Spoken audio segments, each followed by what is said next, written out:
નમસ્કાર મિત્રો, સ્વાગત છે ફરી એક નવા વિડીયોમાં। તો ટેટ 1 ઉમેદવારો માટે જે હાઈકોર્ટનો ચુકાદો આવ્યો છે એ હાઈકોર્ટના ચુકાદામાં મહત્વપૂર્ણ અપડેટ શું મળ્યા છે, શું હાઈકોર્ટનો શું નિર્ણય છે, કેટલા માર્ક્સ થશે સુધારો।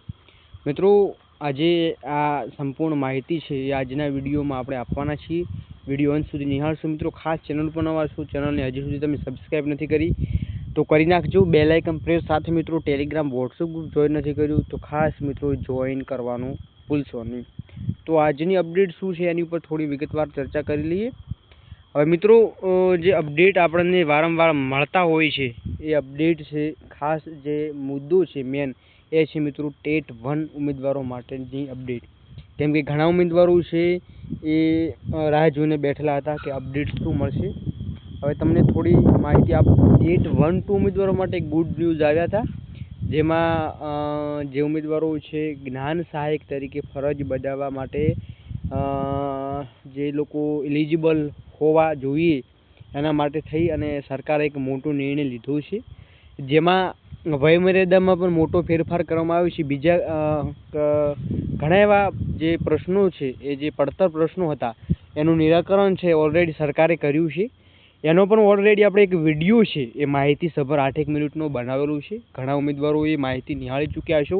તમે ખાસ એ મહત્વની અપડેટ જોવાનું ભૂલશો નહીં, જેથી તમારા મિત્ર સર્કલમાં કોઈ એવું એલિજિબલ છે જ્ઞાન સહાયક તરીકે તો એ લોકો જઈ શકે છે। આમાં એલિજિબલ હોય તો એ લોકો આમાં ફોર્મ ભરી શકે છે અને જ્ઞાન સહાયક તરીકે એક શિક્ષકનું જે સપનું છે એ લોકો સાકાર કરી શકે છે।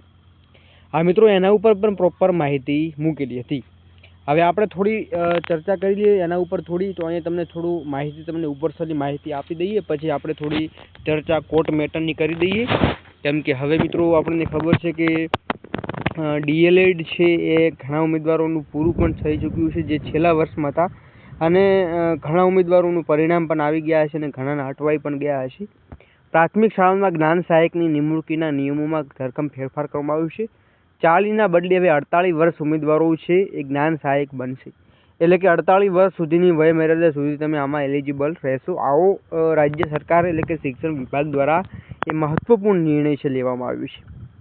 મિત્રો, મેરિટમાં પર્સન્ટાઇલને બદલે હવે ગુણના આધારે થશે, આધારે બનશે। એટલે તમારું મેરિટ છે, પરફોર્મન્સ છે, પર્સન્ટાઇલ હતા એના બદલે મિત્રો ગુણના આધારે તમારું મેરિટ છે એ બનવાનું છે। તો આવા અનેક એવા સુધારા કરવામાં આવ્યું છે અને જેનો ઓલરેડી આપણે વિડીયો પર મૂકેલો હતો।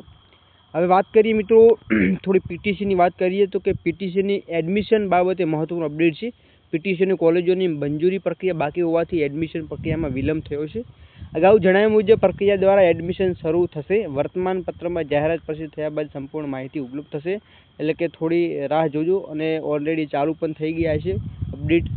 હવે મિત્રો, અલગ અલગ જે માહિતી આપણને મળી રહી છે એ પ્રમાણે પીટીસીના જે બીજા વર્ષમાં ઉમેદવારો હતા એમનું પરિણામ પણ થોડું લેટ આપણને જોવા મળી રહ્યું હતું, પરંતુ આ બીજા વર્ષનું પરિણામ પણ ઓલરેડી આવી ગયું। હવે આ ભરતી જે અટવાઈ છે એ ભરતી બાબતે શું ન્યૂઝ છે એની પણ થોડી માહિતી આપું। કચ્છ સ્પેશિયલ ભરતી છે એની પણ થોડી અપડેટ આપું, અને જે રેગ્યુલર તરીકે મિત્રો કચ્છની પણ રેગ્યુલર છે, પરંતુ એનો નિયમ એક છે કે તમારી નિમણૂકી છે ત્યાં નિવૃત્તિ।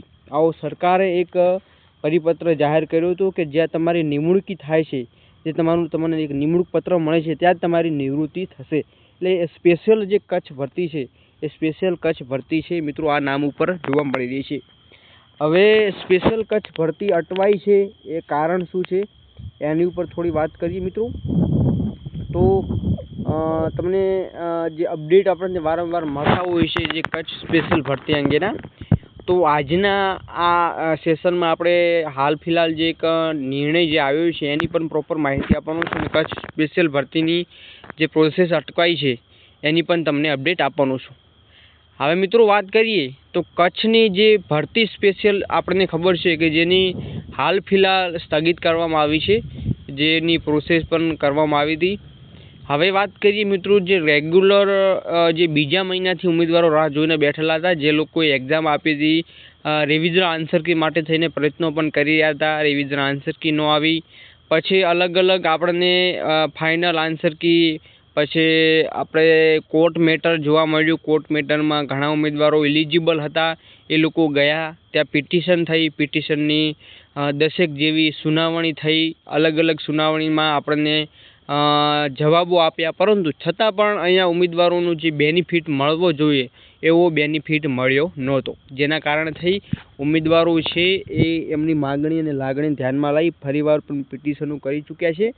સરકારે ની જે નીતિ હતી એ નીતિ સામે ઉમેદવારોએ ઘરખમ ઊભા રહેલા હતા, છતાં પણ અહીંયા ચોક્કસપણે અહીંયા કોર્ટ મેટરની અપડેટમાં કોર્ટે જે નિર્ણય આવ્યો હતો, જેમાં કોર્ટે કહેલું હતું કે ભાઈ જે લોકો પિટિશનમાં સામેલ છે એમને જ અહીંયા ઓફલાઈન ફોર્મ માટે એલિજિબલ ગણવામાં આવશે, એટલે કે એ લોકો જ ઓફલાઈન ફોર્મ છે એ ભરી શકશે, જેના કારણે થઈ 1000ની આજુબાજુ 1000 કે 1200ની આજુબાજુ ઉમેદવારો જે લોકો પિટિશન સાથે સંકળાયેલા હતા એવા ઉમેદવારોએ ઓલરેડી ઓફલાઈન ફોર્મ પણ ભરી ચૂક્યા છે. હવે એના પછી 2 સુનાવણી આવી છે. હાલ ફિલહાલ જે સુનાવણી આવી છે એનો પણ આપણે વિડીયો છે એ પૂરો આપણે 15 મિનિટનો 8 મિનિટનો વિડીયો છે ઓલરેડી આપણે પ્લેટફોર્મ ઉપર ઉપલબ્ધ છે. ઘણા ઉમેદવારો જોઈ પણ ચૂક્યા છે. હવે મિત્રો મારું જે એક પર્સનલી જે માનવું એ છે કે આ જે મેટરો જે થઈ છે એ મેટરમાં ઘણા એવા ઉમેદવારો છે જેમના 1 માર્ક્સ 2 માર્ક્સ 3 માર્ક્સ એવા માર્ક્સથી એ લોકો રહી ગયા છે. જે ઉમેદવારો છે એ કોર્ટ મેટરની રાહ જોઈને બેઠેલા છે, જેમના 5 માર્ક્સ સુધરે એમ છે. ઘણા એવા ઉમેદવારો છે એમના 10 માર્ક્સ સુધરે એમ છે. ઘણા ઉમેદવારો છે એમના 8 માર્ક્સ સુધરે એમ છે.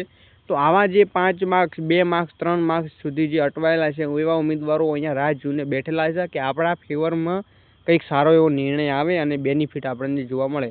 પરંતુ મિત્રો અહીંયા કોર્ટ મેટરમાં જે આપણે વિડીયો મૂકેલું છે એ વિડીયોની માધ્યમથી જો જોવા જઈએ તો મિત્રો અહીંયા આપણે હવે પ્રિપેરેશન પણ ચાલુ રાખવાનું થશે, કેમ કે નિર્ણય મિત્રો ભરતી પ્રોસેસ પૂર્ણ થાય ત્યાં સુધી કોઈ અપડેટ આપણને ના મળે તો પછી કોઈ કારણોસર આપણને એ કોર્ટ મેટર અને જેની માહિતી છે એ કોઈ કામની રહેતી નથી. મિત્રો જો તમે આ હાલ ફિલહાલ જો 1-2 માર્ક્સથી રહી ગયેલા હો તો આવનારી જે ભરતી ટૂંક જ સમયમાં બીજી આવવાની છે ઓલરેડી, એમાં તમારું સારું એવું પરફોર્મન્સ હશે તો ચોક્કસ તમે આમાં પણ એલિજિબલ બની જશો.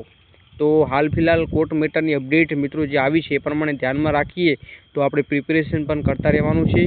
અને હાલ ફિલહાલ જે કોર્ટ મેટર આવી છે એનો વિડીયો પણ મૂકેલો છે, છતાં પણ ઉમેદવારોને જે માહિતી છે એનું ગુજરાતી ટ્રાન્સલેટ કરીને આપણે ચોક્કસ મૂકીશું. તો હાલ ફિલહાલની જે માહિતી પ્રમાણે આપણે થોડી પ્રિપેરેશન કરતા રહેવાનું છે. ટૂંક જ સમયમાં બીજી પણ ભરતી આવવાની છે. આના પછીની બીજી કઈ સુનાવણી હશે તો એનો ચોક્કસ આપણે વિડીયો છે આપણે પ્લેટફોર્મ ઉપર અપલોડ કરાવી દઈશું. તો આજના વિડીયોમાં બસ આટલું જ.